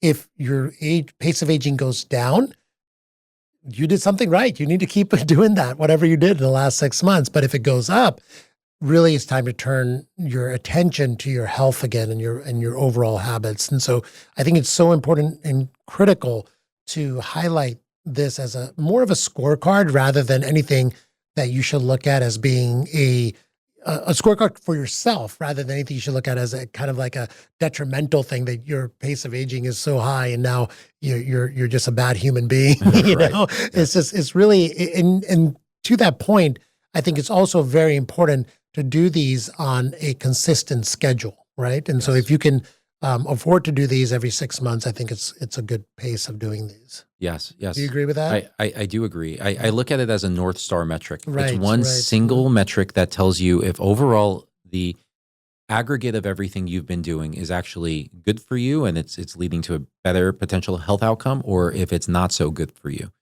And when we get typical blood labs completed, we're always looking to see if something is in range, but we actually don't know what is fully optimal. And there's so many different blood biomarkers that like nobody, even the best doctor, doesn't know exactly what the combination of all of these factors together actually equates to. This is something that requires mathematics and AI to really try to figure out what all of this means. And that's where these clocks come in. Now, those blood labs are still very important, but that's more for specific condition, or, someone has cardiovascular issues. So you need to look at their ApoB and their LDL and LP(a) and so on, right? So and they're more like lagging indicators too. Like once those start getting abnormal, it means you're accumulating damage for a long period of time, right? And so this is more temporally significant by something over the last 6 months versus years of damage now leading to metabolic disease, heart disease, etc. Yes.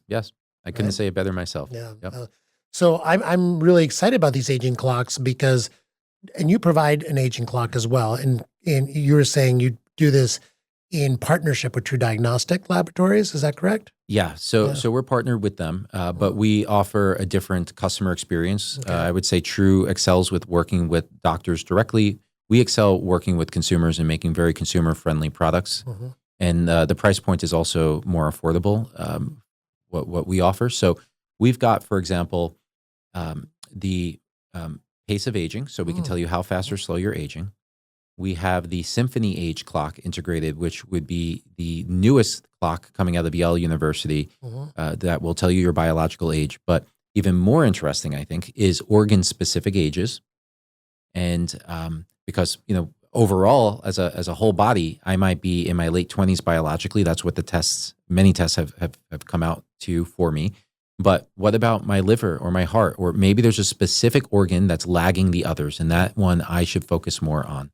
And then we also offer a fourth output, which is the telomere length I mentioned earlier. So we get all 4 of those in the Novos Age kit. That's fantastic because those are the 4 that I look at with all my patients, actually. I think these are all 4 incredible metrics to be able to track on a frequent basis, especially when you've got the basics in order, right? Like I feel it's probably overkill to start doing this if you're eating ultra processed food every day and you're, maybe in metabolic disease, many pounds in the obese category, maybe you're not sleeping at all.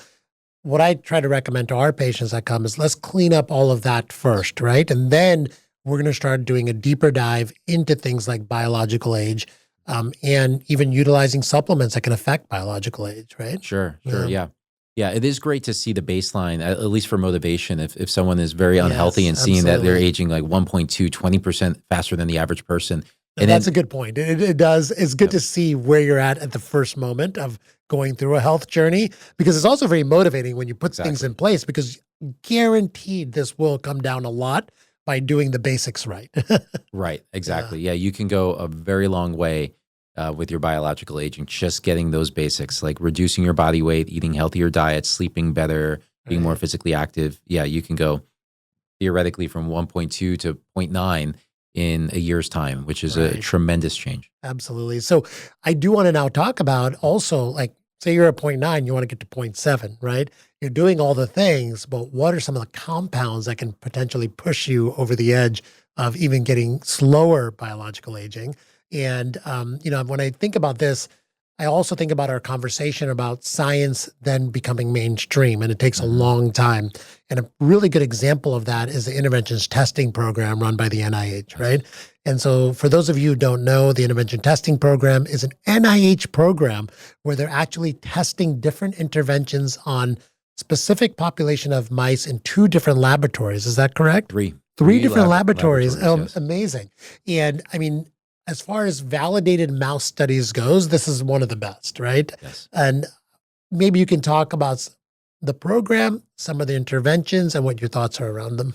Yeah, sure. So, I think you summarized it nicely. Yeah. So they're doing it in multiple places. They're doing it at the same time. And that's important just to, scientists oftentimes say, we need to replicate the study to confirm that it actually is having this effect. And so the fact that in this case, a substance succeeds if it is replicated 3 times is a very, very high scientific standard. Exactly.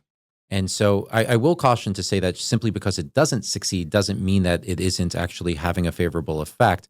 It really depends on, you have to then dig into the study. Like, did it fail in all 3 studies? Okay, well, then that's an issue. Did it succeed in 1 or 2? Well, why might it have succeeded in 1 or 2? Or why did it fail in only 1 or 2, right? So then that's when you have to start investigating and trying to better understand, right? So it's not always clean cut. But with that said, some substances that have been found to have a favorable effect are, for example, rapamycin, which we mentioned earlier. Rapamycin is a immunomodulatory drug, so it's something that is intended to turn off your immune system in the case of an organ transplant. But it's also been found, largely because of, it's believed, the reduction in mTOR stimulation that we discussed earlier, to extend lifespan and health span in practically every single animal species ever studied. And there are a lot of human biohackers and even scientists in the field that off the record and some on the record take rapamycin, right? So they'll take a large dose, say 5 milligrams is the typical dose, like once every week or once every other week. And there are potential side effects and there's a lot of risks. And you as a medical doctor can say it better than I can, but it's not something I would suggest that people just do on their own, have medical supervision. Well, they can't. They have to. It's a prescription medication, right? And so I know there are some online vendors selling it without a prescription, but you have to be very suspect of that because it is a prescription medication. It is. Exactly. But it's a very promising compound. Scientists typically compare results of other interventions to the rapamycin to see where it falls relative to rapamycin. So that's kind of like the gold standard, if you will, in the longevity field currently for something ingestible to extend health span and lifespan. What are some of the others?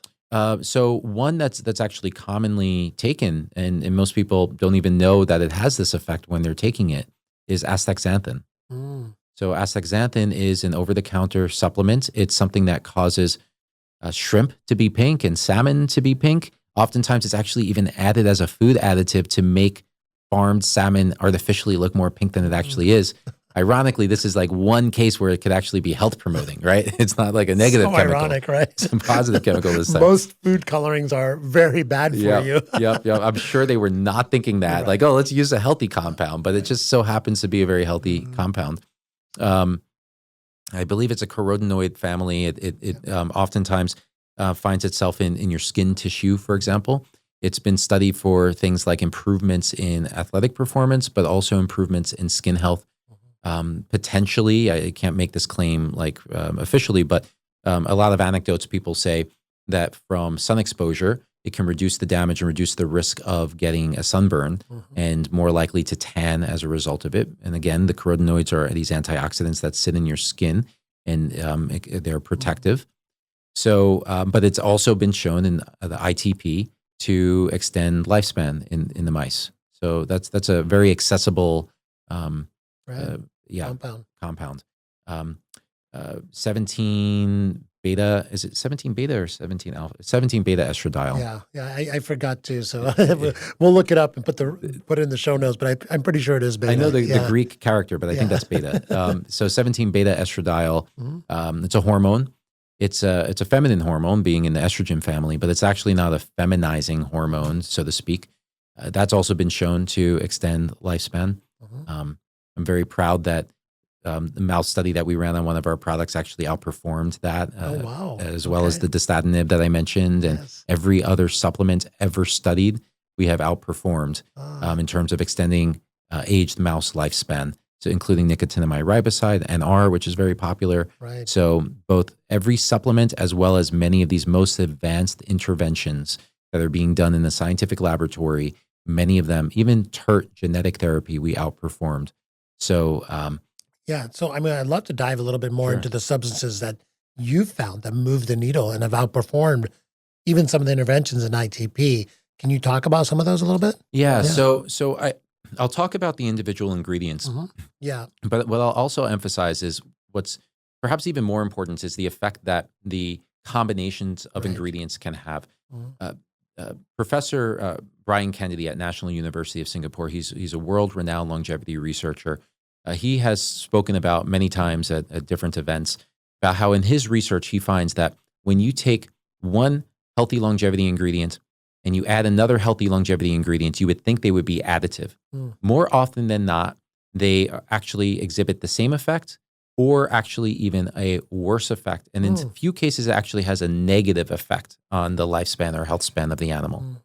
So it's not as simple as like A plus B equals C, and that is going to be a greater outcome. And this is a huge problem I see a lot because I have a lot of patients that find supplements that promote longevity and they buy all these they have a huge supplement cabinet of longevity supplements.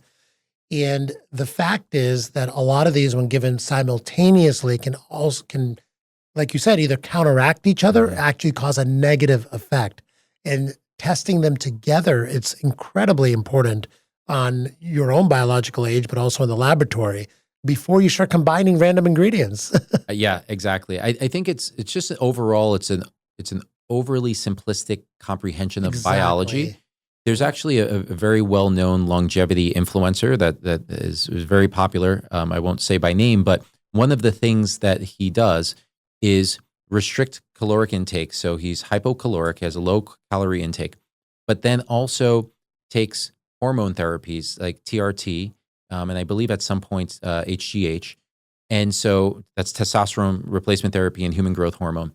And we believe that is an overly simplistic perception of aging, because one of the reasons why caloric restriction probably extends health span and lifespan, among many, is that you are actually reducing these growth hormones, androgynous hormones, right? And so if you're then replacing them with injections, you're probably counteracting the benefits of that fasting in the first place. So it's erroneous to think that because one thing works, that you should then add that to your routine without understanding the biological mechanisms by which it is working in the first place, right? So that also applies to stacking supplements. And I'd say for basic general multivitamin types of ingredients, as long as you're getting the dosages right and so on, you can stack those. Like, we know that these are essential. But when you're getting more complex with things like longevity, like, are you overstimulating hormesis, which then it becomes toxic? Are you overstimulating AMP kinase or not stimulating mTOR enough? And then the different mechanisms of aging. I mean, it's incredibly complex. And exactly. In fact, and also to your point, what time of day do you take these as well, right? Because if you're doing exercise and then you're taking certain supplements, it's completely counteracting each other. You're blunting the effect of the exercise and you're blunting the effect of the compounds that you're taking. Right. So you have to be able to time these correctly. And just to double click on the point of, doing multiple interventions at the same time, you're affecting these pathways in completely opposite directions. And so you're pulling the pathway in one direction and pushing it in another direction at the same time.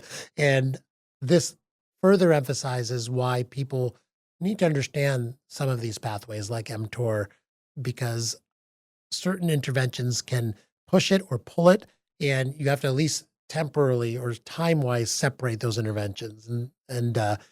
So I just wanted to make further emphasis on this point because it's very important. yes, and I don't want people to feel discouraged at the Right. same time. So what can they do? I think number one is to refer to experts in the field that understand the full span of longevity research. And we try to do it at Novos, and we try to put that information out there in blog posts and in our mobile app and so on. And even in our formulations, we work very hard on those formulations. But we're not the only ones out there. And of course, Next Health and you and what you've created here as well. But I'd say the second thing is data, right? So get the biological age test done, or get the blood labs done. See how these different interventions are affecting you with objective data and then subjective data. Like, are you feeling better? Are you feeling more energized? Are you sleeping better? All of these things that are associated with health span. Now, not everything that, as I said before, that's good for you in the short term is going to be good for you in the long term. But generally speaking, if you're sleeping better and more soundly, if you don't feel as agitated and stressed and anxious and so on, these things are associated with a healthier life. So on the subjective level, that's probably also something that more likely than not is moving in the right direction. Absolutely. So what are some of the compounds you found and you put into your product that you feel are the most beneficial? Sure. So I'll start with the most controversial one. Uh-huh. The most controversial one is a trace dose of lithium. So lithium, people, when they hear it, they either think of exploding batteries on airplanes, or they think of like psychiatric drug, for bipolar disorder or schizophrenia. But in that case, the dosage is 200, 300 times greater than we're talking about. We're at the 1 milligram dosage level. So San Pellegrino water brand, for example, if you have a couple of liters of that, you're actually getting in the neighborhood of around 1 milligram. It's high in lithium. Lithium is actually something that we evolved with. It's in our water supply, right? So it's an element, it's in rocks, and it leaches through into the water. Yeah, and to be clear, it's been in our water supply since caveman days. So. Exactly. We've always been drinking it. The salmon we eat the lithium is in their tissue. And now with farm-raised salmon and municipal water supply and bottled waters and so on, we're getting very, very low levels of it. studies have been done looking at populations that have higher levels of lithium in their water supply. And there are correlations with, for example, lower rates of depression, suicide, murder, bipolar, schizophrenia, Alzheimer's, dementia, all of these neurocognitive related issues, lower rates.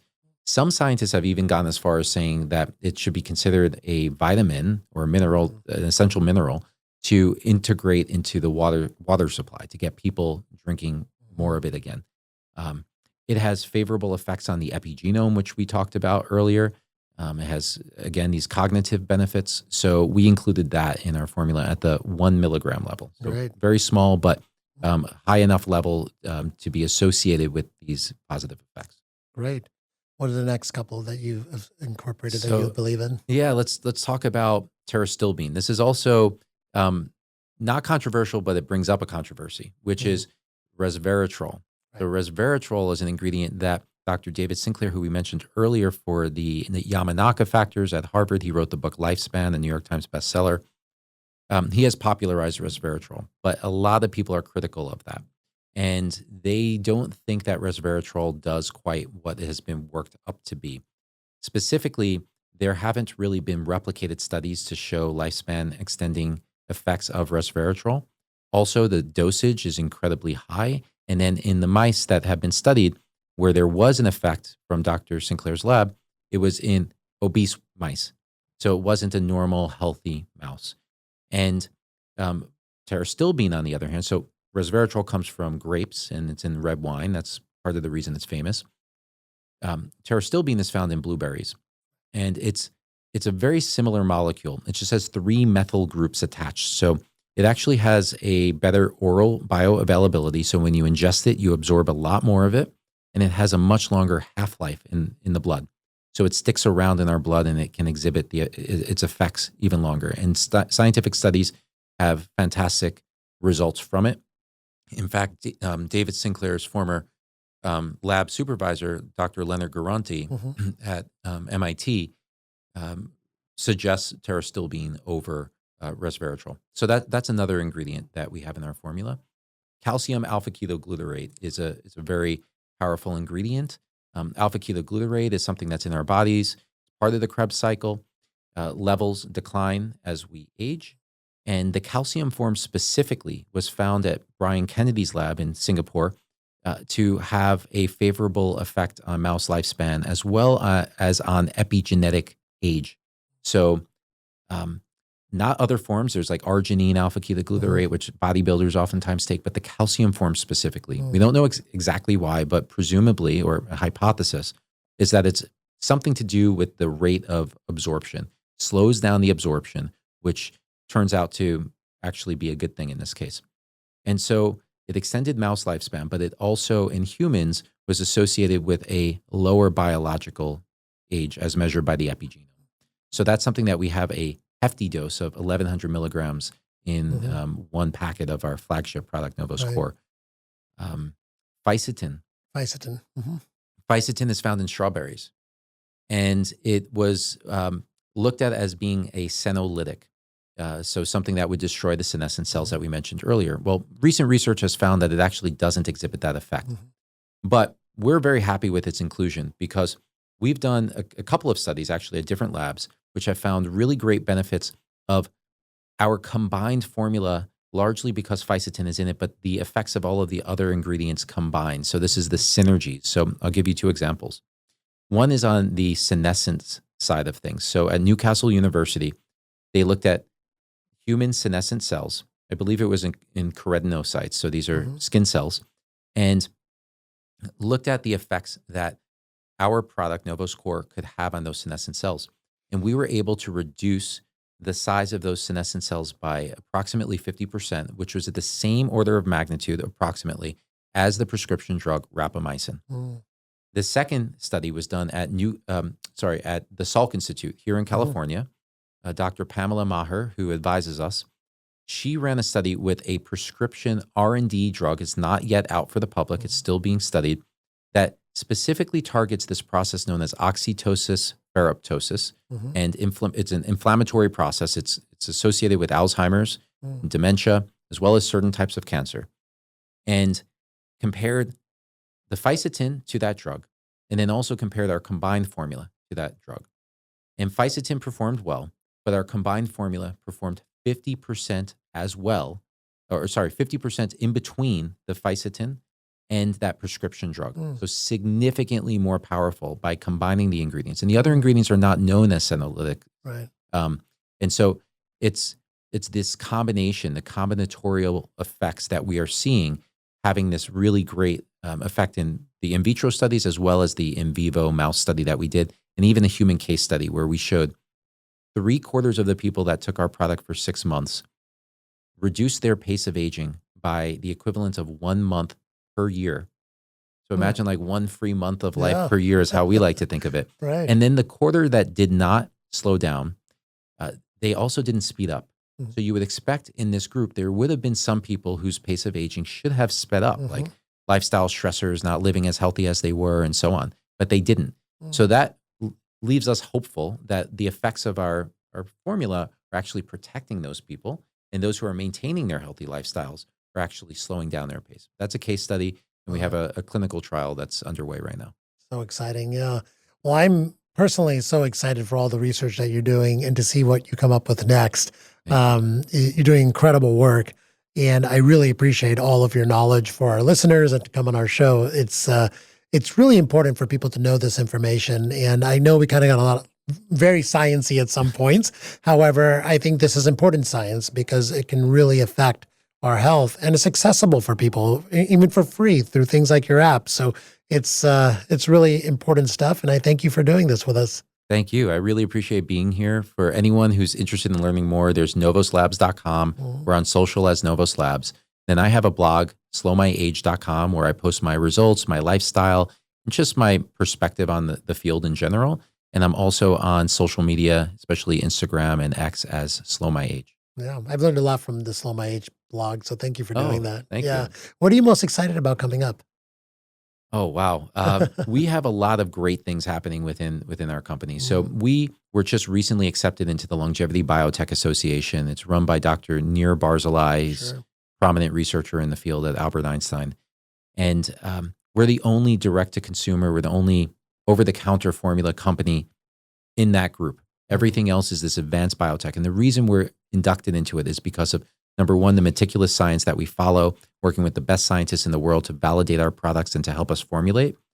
And then to that point, our future formulations and the things we're doing are true biotech, like experimenting with many different compounds and combinations in all different animal species to figure out what is probably going to be the most effective in humans, and then bringing that research to humans to then validate it. So we're taking that biotech approach, but applying it to a consumer company that's venture capital funded. It's new. It's not done this way. It has not been done this way before, but we're really excited about the potential because there's a lot to learn from biotech. There's also a lot to learn from going direct to consumer and enabling people in the short term rather than having to wait in the long term. And we're using natural ingredients, safe ingredients in the process. Yeah. I mean, if the entire supplement industry started off that way, we'd be in a much different situation than we are now with the kind of wild, wild west of supplements everyone refers it to, which you have no idea what these products are doing or if they even have the right ingredients in the bottle that you're taking. That's what's so scary, that you can buy a bottle of supplements now and you don't even know what's really inside of there. Oh my God. Yes. You remind me very quickly. I went to Erewhon yesterday here in LA because we sell our product there. And I was just checking the store shelves and there is a drink that's sold as an energy drink. And it has caffeine in it, but it has a high dose of something called L-dopa. And as a doctor, you know what L-dopa is. And it was used in studies for people with Alzheimer's and so on. But it's basically something that will immediately raise your dopamine levels. But there's really no safeguard on it. And you can, when you stop taking it, your dopamine receptor sites can be significantly downregulated, and then you can lose the effects of dopamine, right? And so you don't want to take this chronically. Like I had tried it once or twice as a supplement, and I was like, wow, I feel great, but I don't want to take any chances. It's sold on the store shelf. Yeah, anyone can buy it and have no idea. No one's going to look at the ingredients and see L-dopa and understand what it truly does to your receptors and the downregulation of them over the long term. And then you need bigger and bigger dopamine hits to get to the same effect, et cetera. And so, yeah, it's it's buyer beware all the time, right? Yes. But anyway, Chris, this was a great conversation. Thank you so much for joining us, and I can't wait to have you on again. Thank you. It was fantastic to be here. Great questions. It was really enjoyable.